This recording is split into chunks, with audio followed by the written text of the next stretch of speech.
fun. I've got to learn how to put something on the background though. Yeah, it's in your options. It's in your options. But hey, welcome to the Human Occurrence and welcome to space. You know, it's the pleasure to have you on the show. You know, you're my actual first official guest. So, and you know, you're sought after. I'm so honoured, Brent. I'm so honoured. You are just acting like a bloody TV host. Well, it's natural to me now. You know, I was actually on the radio this week. Funny enough. Were you? Yeah. 99.9. It was an experience going into a studio. Yeah. It was an And what did experience. you talk about? Well, it definitely wasn't death. Without a doubt, it wasn't death. They got me on because they wanted to interview like Byron Bay Ranger and the company and all that kind of stuff.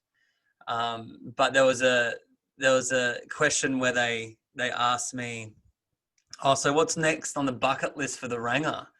And I thought, well, here's a good chance to kind of slip in the whole death thing.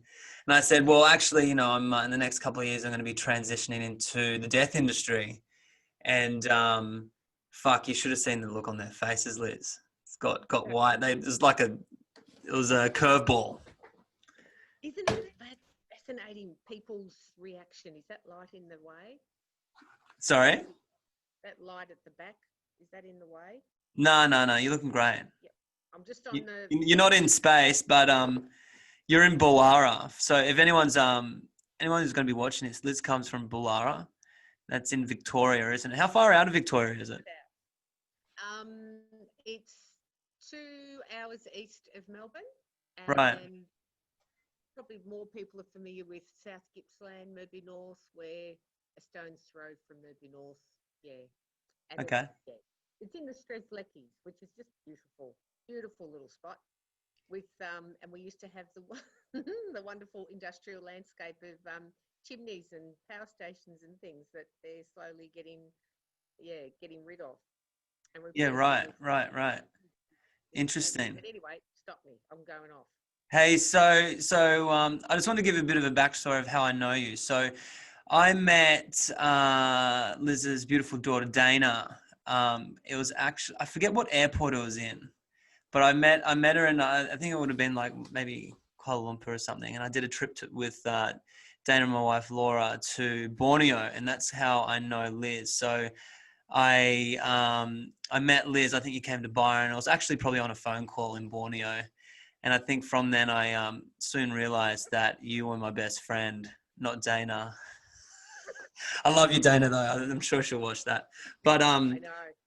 That's a bit of the background. So what we want to talk about today is, and you know, as you know, is death, dying, and loss. But I want to digest a couple of things around sudden death with you, and you know, your journey through that. So can you talk into that a bit about your past experiences with it?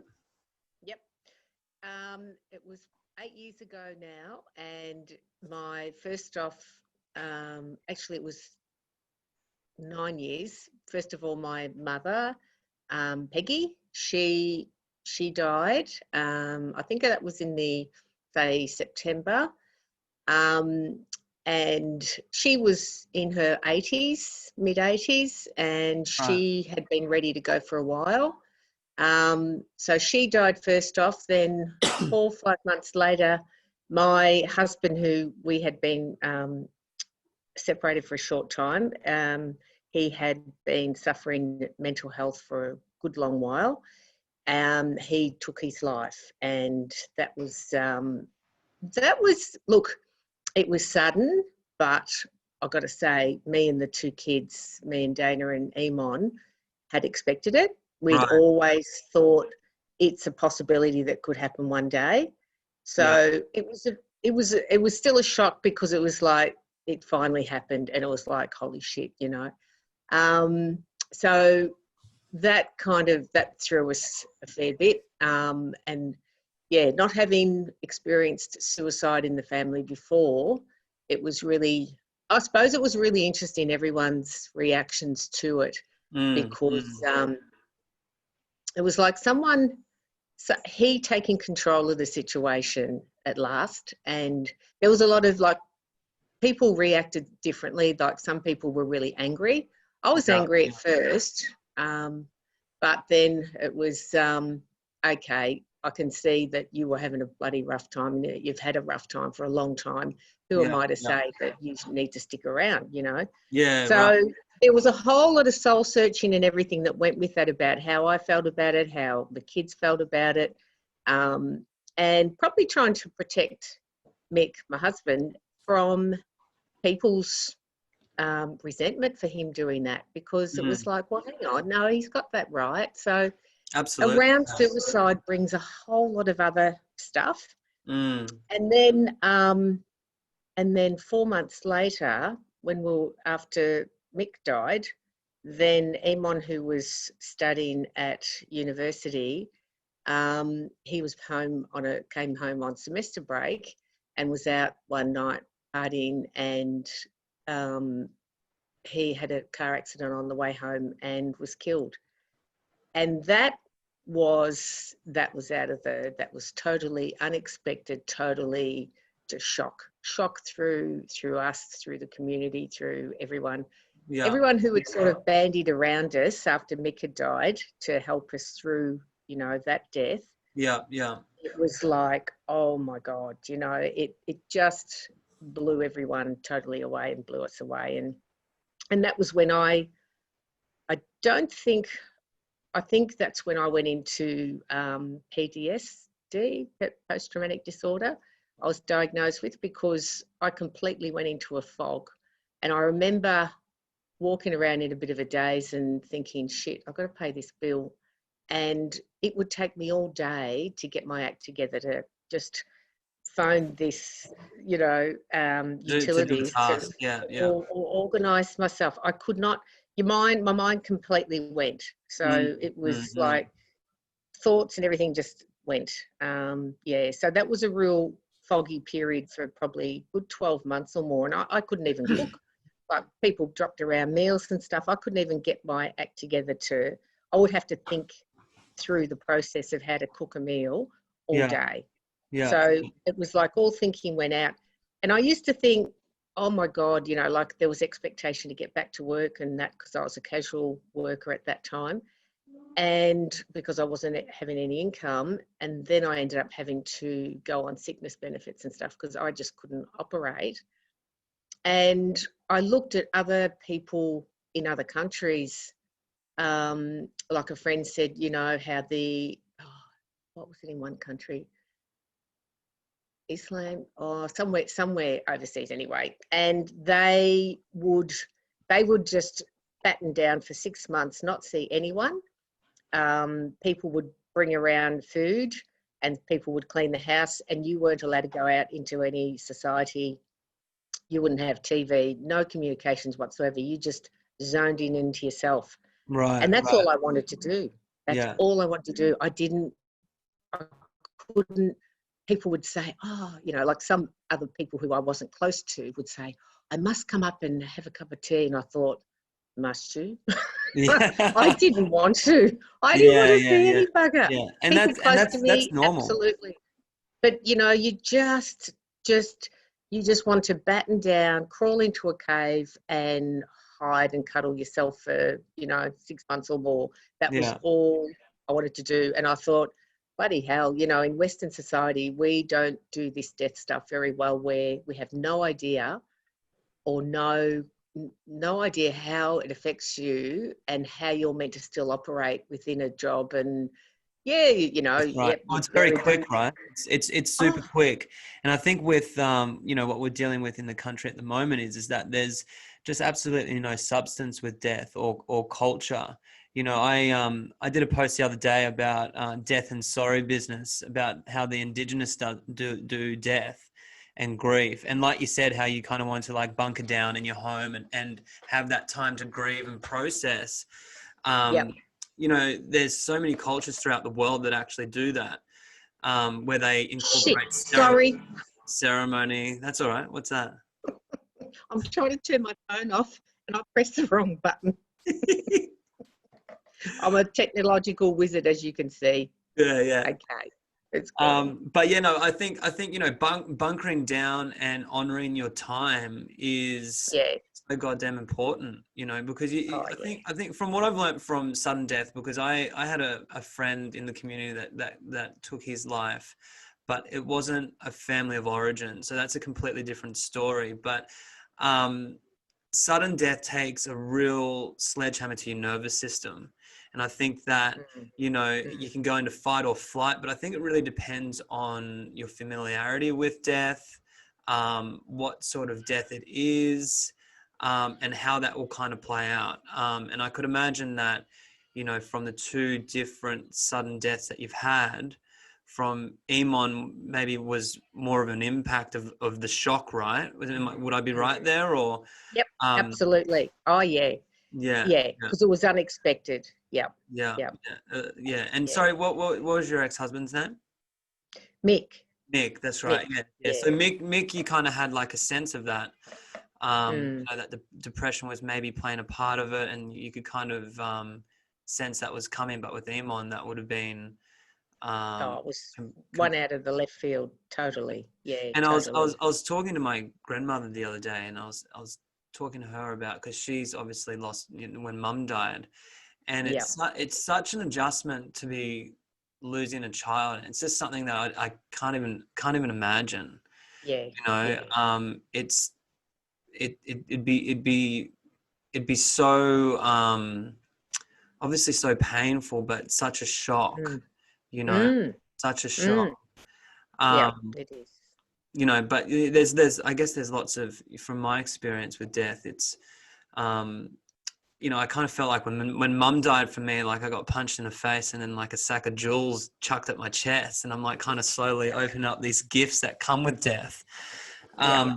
What would some of those gifts would be for you? And through your grief journey and all that. Like, if you were to look back on, what you went through and where you're at now, is there any gifts that would come to your mind that, um, I Yep. I reckon it's the gift of slowing right down and looking and listening to people when they speak to you, because I was always rush, rush, miss, go, go, doing a million things and listening, but not really listening to people. yeah, it's like the gift And of presence. it's pulled, because I would, it pulls you right back into this core kind of situation where you are so close to your emotions. Your soul's bare, Mm, and you're so in tune with emotion, every single emotion, um, and you're so vulnerable. But it's a really nice feeling too, in that, yeah, you're so in tune with yourself. mm, Um, and I didn't want to lose that. And you lose it at different times, but I go, hang on, nah, I'm gonna try and retain this, because my work was working with young homeless youth in a youth refuge, and so I would listen a hell of a lot more and appreciate where they were coming from and what their lives were like, and what was happening within their lives, and what's actually been more realistic about what you can expect. Because when you're working with department guidelines and that, we want them to do this, this, this, and this, and I'm thinking, listen, that's a load of bullshit. So long as they can get up in the morning and face the day and have a reasonable conversation and adopt some positiveness, but help them work out what are the positives in their lives, and just start with little steps. mm. Been much that was more the thing. And I felt like an old. I felt like this wiseness, and that came with me, that made me look and face things more. Like I could. Right, right. There was a young girl. Yeah, there was a young girl at the ref who had lost someone, and she was wanting to talk about it and that, and I just zoned right straight into it, and just only just said a little bit here and there, but she knew I understood, and I could feel the confidence to be able to talk with her about death and stuff and Yeah. what she'd lost. And whereas a lot of people shy away from that who haven't experienced it and aren't able to go there because they don't feel confident, and that's fair enough because they haven't experienced it. They don't know what they can say or do, and they're scared of saying something that's going to offend you. Yeah, that's right. And people used to say, I don't know what to say. And I said, you don't have to say nothing. You just don't, you just You don't there, need to. and it just takes you into a realm that unless you've really experienced loss and just shock and all that stuff, you don't know. So I can completely relate to you. Yeah. Relate to you with that.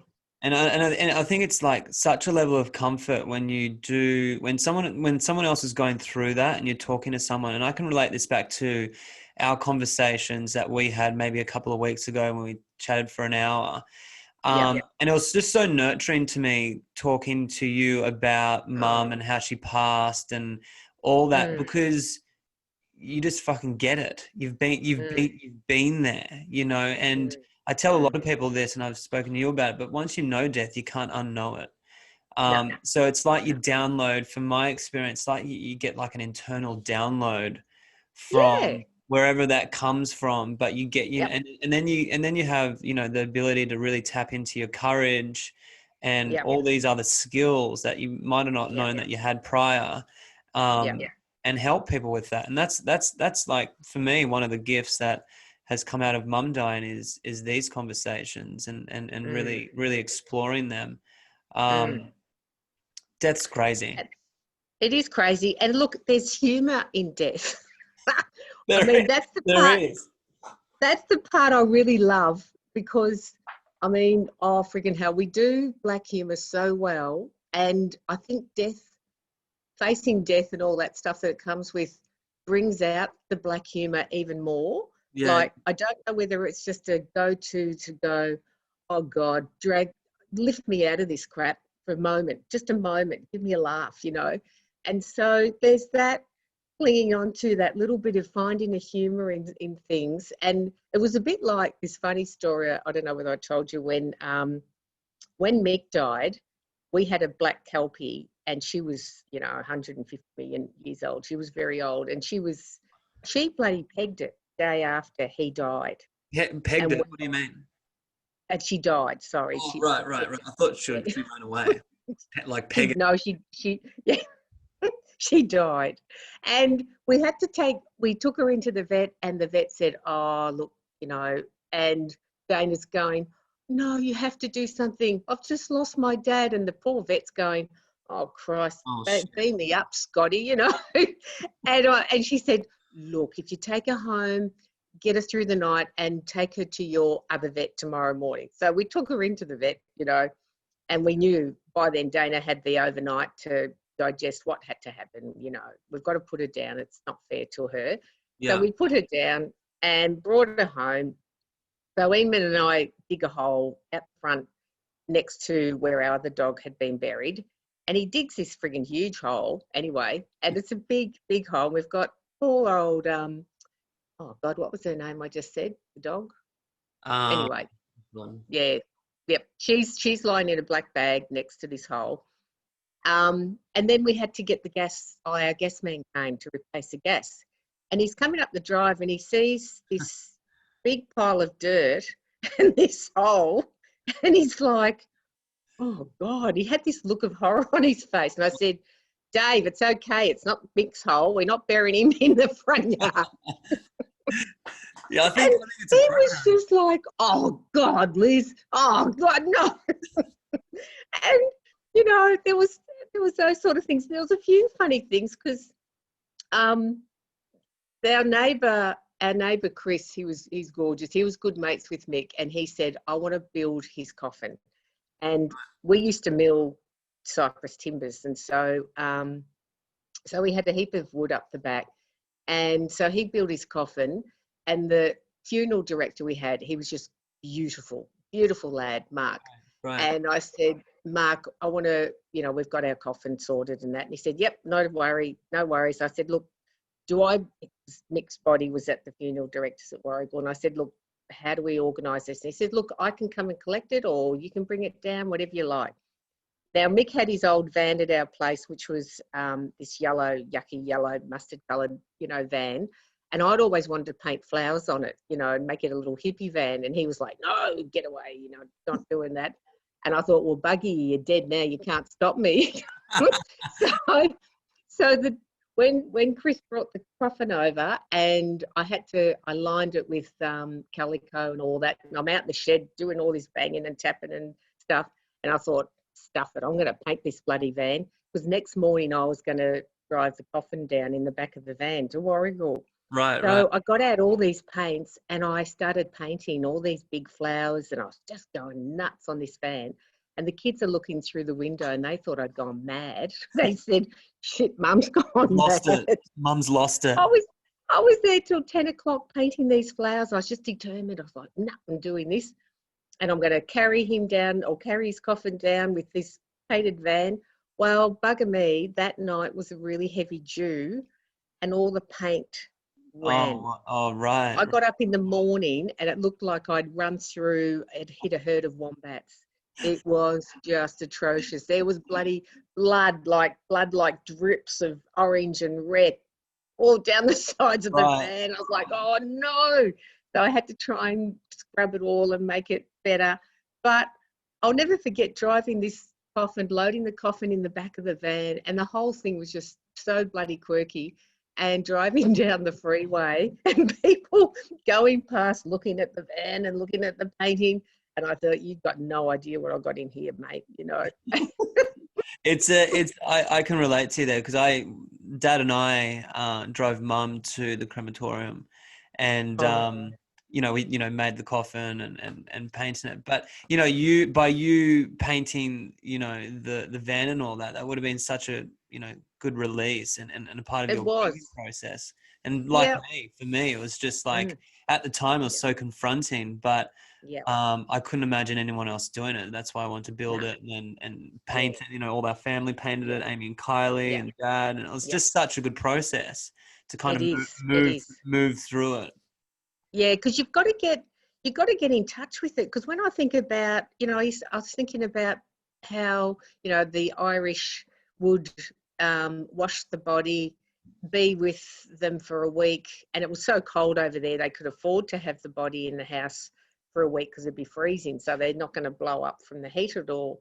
But and people could visit that person and sit with them, and it's just more real because it's our the way we do it in modern society, where you just bloody give it over. You contract out that whole process of death to a mob who, they look after the body, they prepare the body, they bury the body, and we just go and visit and go, oh yeah, and you do some music and you do the photos for the service, but everything else is contracted out. And it's you can't contract out that stuff. And I think it's about taking back your power a bit, Hey? Taking your power back with that process and yeah, exactly, and knowing your options. It's really cool that you did all that, because a lot of people don't know their options around that time.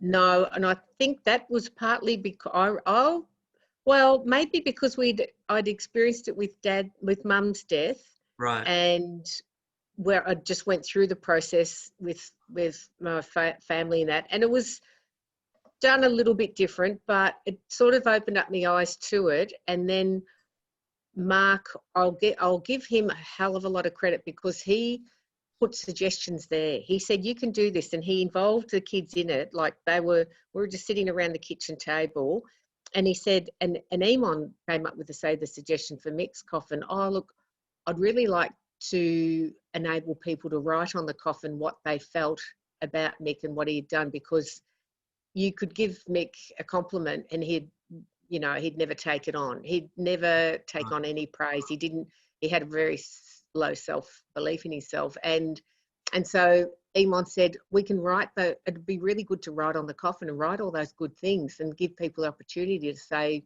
what they wanted to say.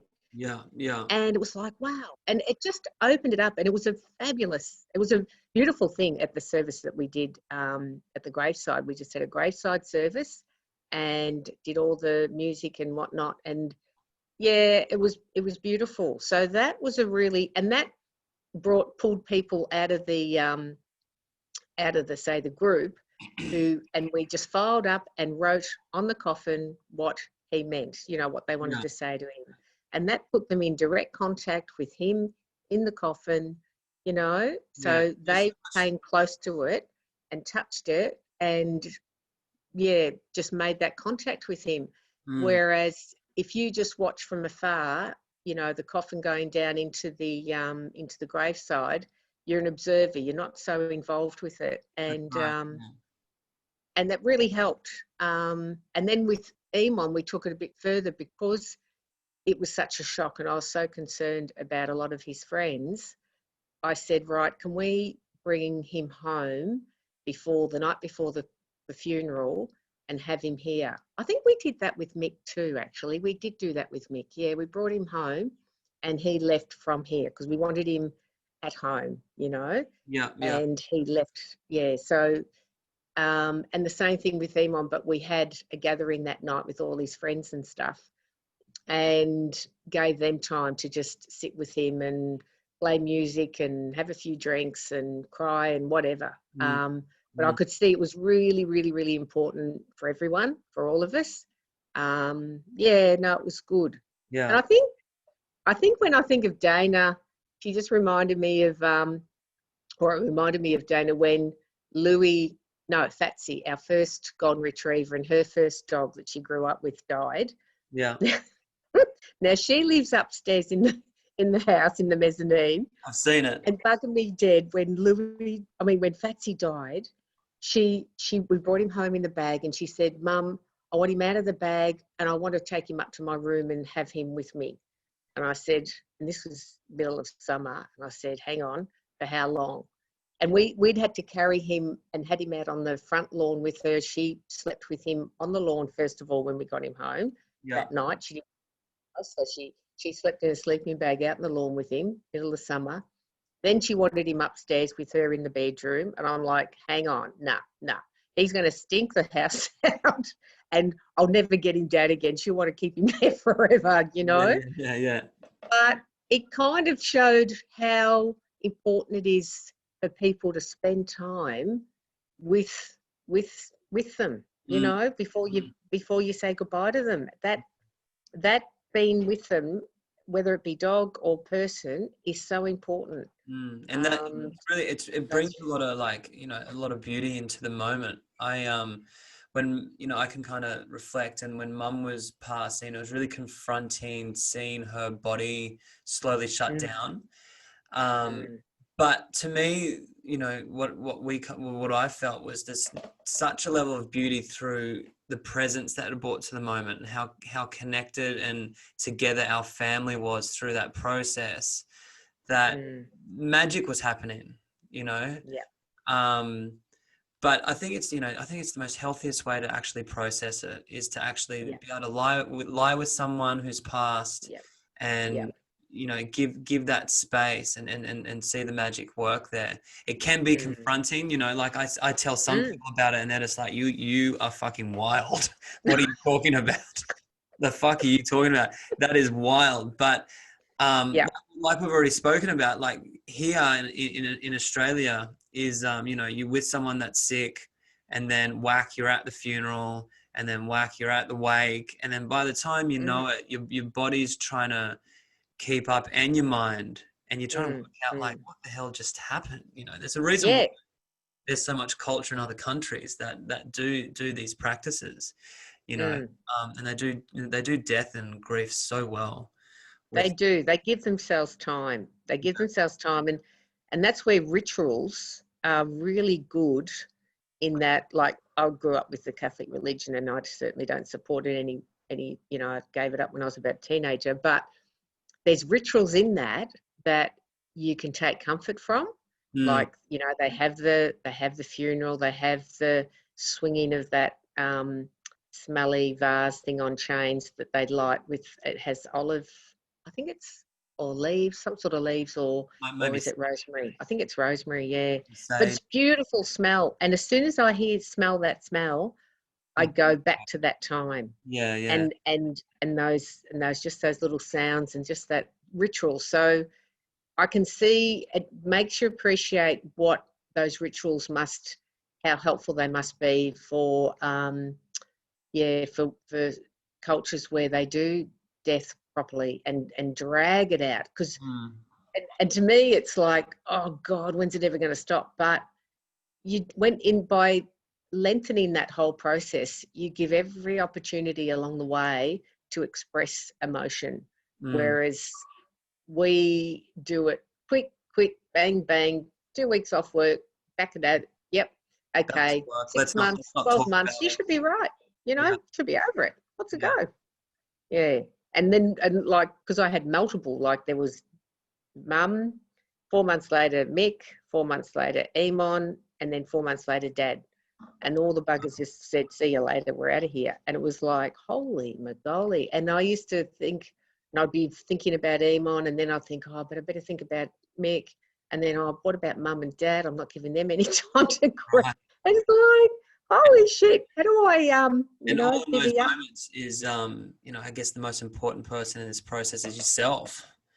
Yeah, Looking after you, making sure your cup's full, and but when yeah. you're discussing, ritual and ceremony, that kind of has like amplified in my life now because, I have a daily practice, where I'll like create space and then set an intention for just creating stillness within me, and Mm, I tell a lot of my friends about that, and it unfortunately it took a death for me to actually really go there and honor yeah, myself like that. But yeah. ceremony is so powerful in whatever form you want to look at it, whether it's a daily practice or it's at a wedding, a funeral, you're honoring the elements, whatever it is, there's so much power in ceremony.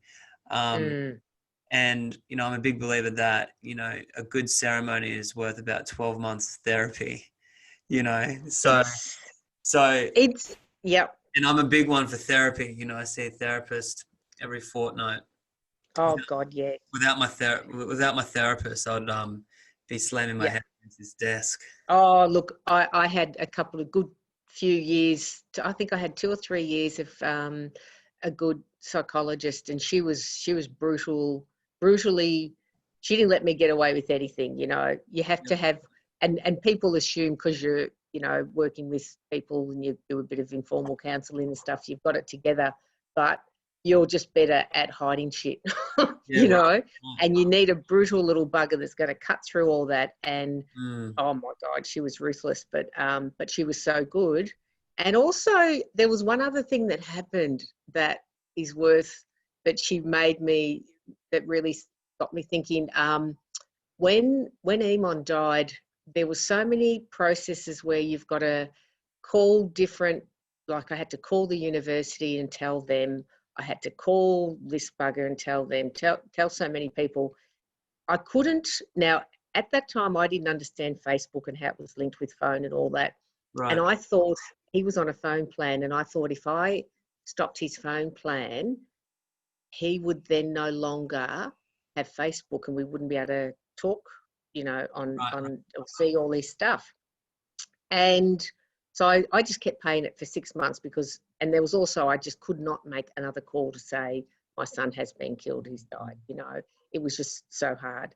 So anyway, finally at the end of the 6 months, I rang Telstra to say what had happened, that he's died, and I have to, oh yes, madam, yes, we'll close it. They closed the account. Mm. Supposedly. Then 3 months or a month later, I get another account for $90 or whatever. I think, listen, you buggers, because I was on the phone for probably an hour the first time to shut the account down. Right. It took an hour of that, and that was arduous enough, and I knew it was going to be hard. And then I get another account, and I think, listen, you buggers, and I was starting to get a bit wild, and I rang and said, listen, it was, no, madam, you will have to pay that bill. I said, I'm not paying you 1 red cent, sweetheart. Good on I you. was getting pretty angsty by then. I said, I spent an hour. Anyway, no, you'll have to pay the bill. And I spoke to a supervisor. They sorted it. So then that's finished. That was another hour gone, wasted talking to bloody Telstra. Yeah. So then another month went by and I got another account.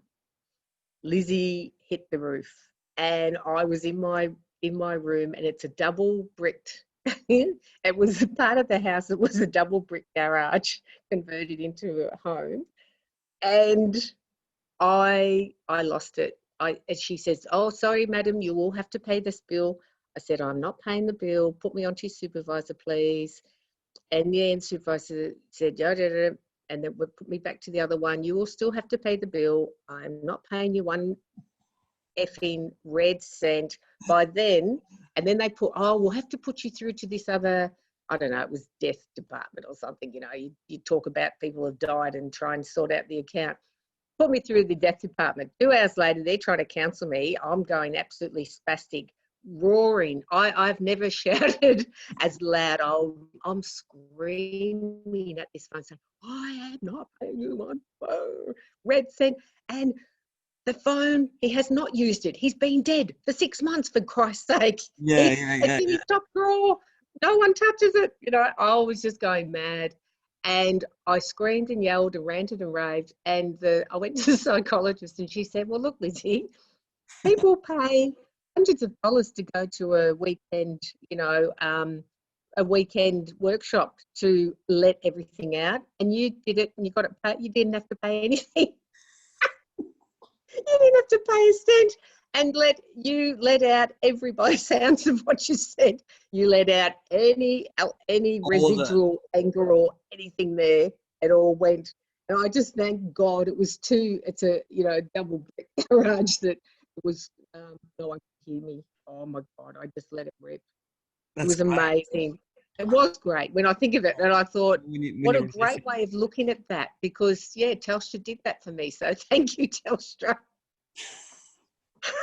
Good on Telstra, hey. I'm not with Telstra, but never been with them ever since.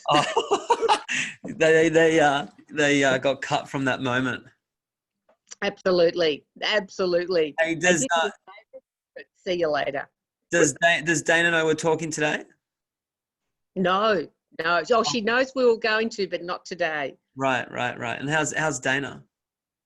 She's pretty good. She's taken a long time to, get to a point where she can operate and know and be able to not be just reacting to the grief and loss and all that. She's got to a point where at first she did a lot of things for Eamon. She was doing things to remember him by, to honour him. And she's now got to a point where I don't need to do that anymore. I'm going to do things for me that I really want to do, Yeah. She's had to deal with heaps of anxiety stuff, like after they died, and I think she'd be okay with me talking about this. She buried herself in study, and she's a pretty intelligent kid and she was able to do that. So she pretty much lost herself in her study. And when she went to uni, she just buried into study again, but it brought back all those memories of when she lost people. Yeah. So it created this anxiety and panic attacks and stuff. And she struggled for about 6 months. And she wasn't confident enough at that time to seek help within the university and look for, I'd suggest it to her, but she just wasn't ready yet to do any of that. Yeah. And so she ended up leaving and traveling and just working and doing things like that. So then she got into yoga, and I thought, well, this is really going to help. So she did a diploma in yoga, and that she's awesome at it. She's awesome. Hey? She's awesome at yoga. Wasn't she doing Yeah. She was doing some sort of retreats, and also had a little gig happening at your house. Yeah, she's had a few good gigs at home, and I love your house. They were great. Your house is amazing. Yeah. It's our little heaven. Isn't it? It's so homely. When I went, Yeah. when we came there, I think it was, I think Laura was about to, pretty sure she was crowning. She was pretty. Well, It was pretty big. she wasn't quite crowning, but she was pretty big. She I just was remember, ready to I get. remember looking back on the photos and going, "Wow, I was pretty pudgy." And then Laura was, not pudgy, but just big. She's, Oh, she would look beautiful. She was yeah. beautiful, but she was big. She was ready to get that baby out. You But know. I remember, Yeah. I remember just going through the house and it having so much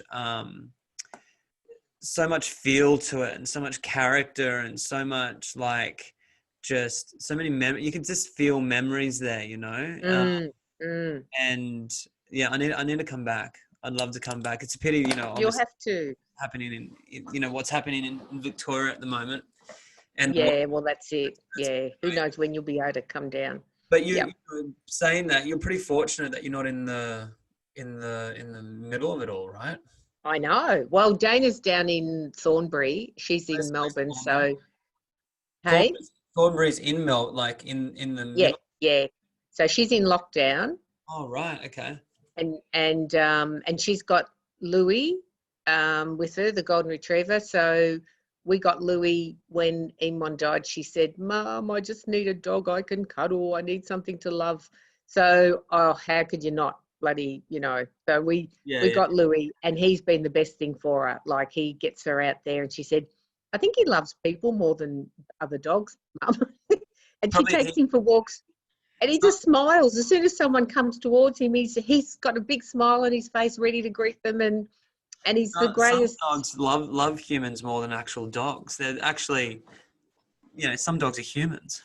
Yeah. Oh, he is. He's hilarious. So he's her savior, and also for the others in the house. It's a share house and three other women, and they're great. And yeah, so they're all taking it in turns on taking Louis out for walks, and he gives them the balance to get them out.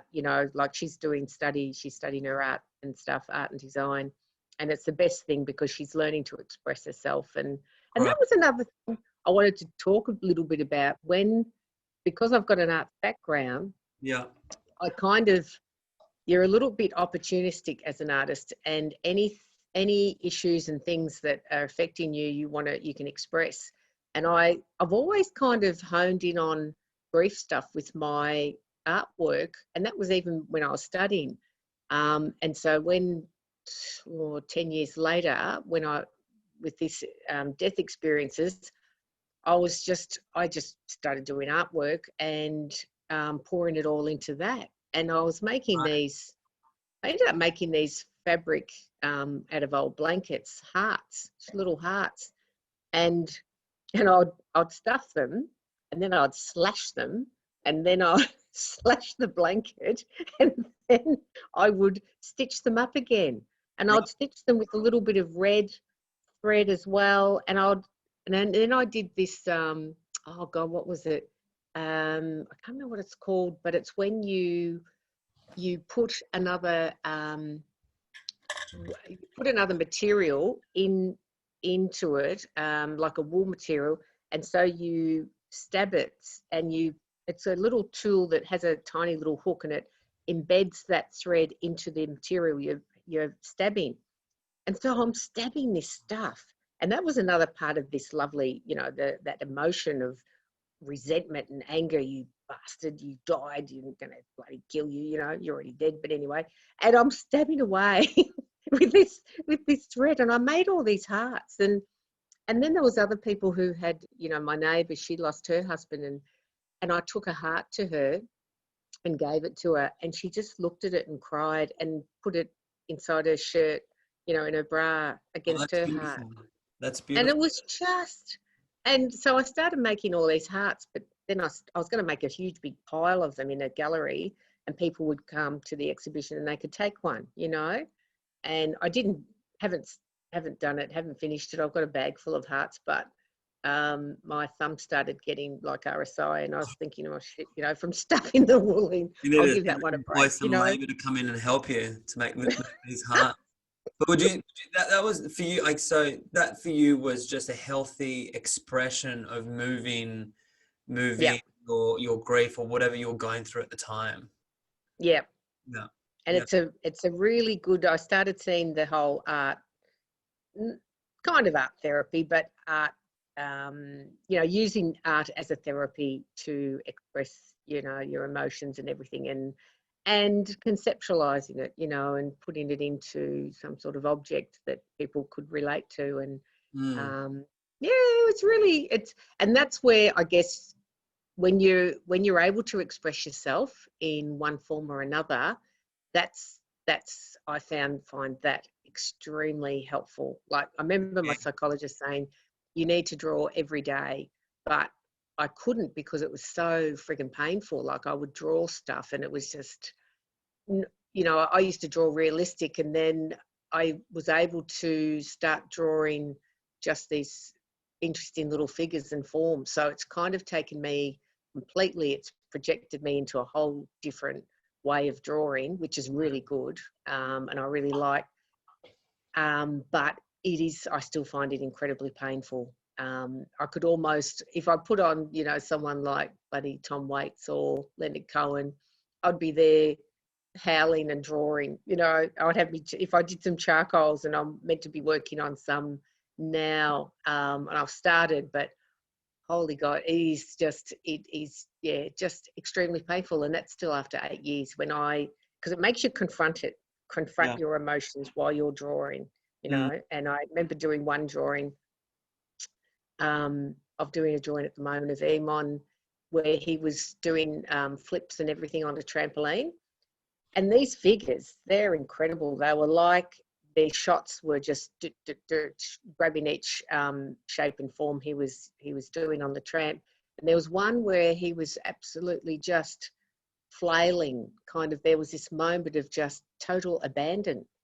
And it was like, wow, did you look like that when you were going through the air throwing about in the car? That's all I could think of. That's what I related it to. And I did I did a charcoal of it, and I had it up in Dana's room, and she came home and she said, "Oh my God, Mum." And she said, that just reminds me of Emon around in the car. And I went, I'm glad you saw that, because that's what I felt. And I wasn't sure whether I was just seeing it and it wasn't really there. It was just me imagining it. But she saw it, straight away. And I thought, okay, well, that's good, because if you're going to do a drawing, you want it to have some impact. So, I was kind of happy with that. Yeah, that's powerful. That's really powerful. It is.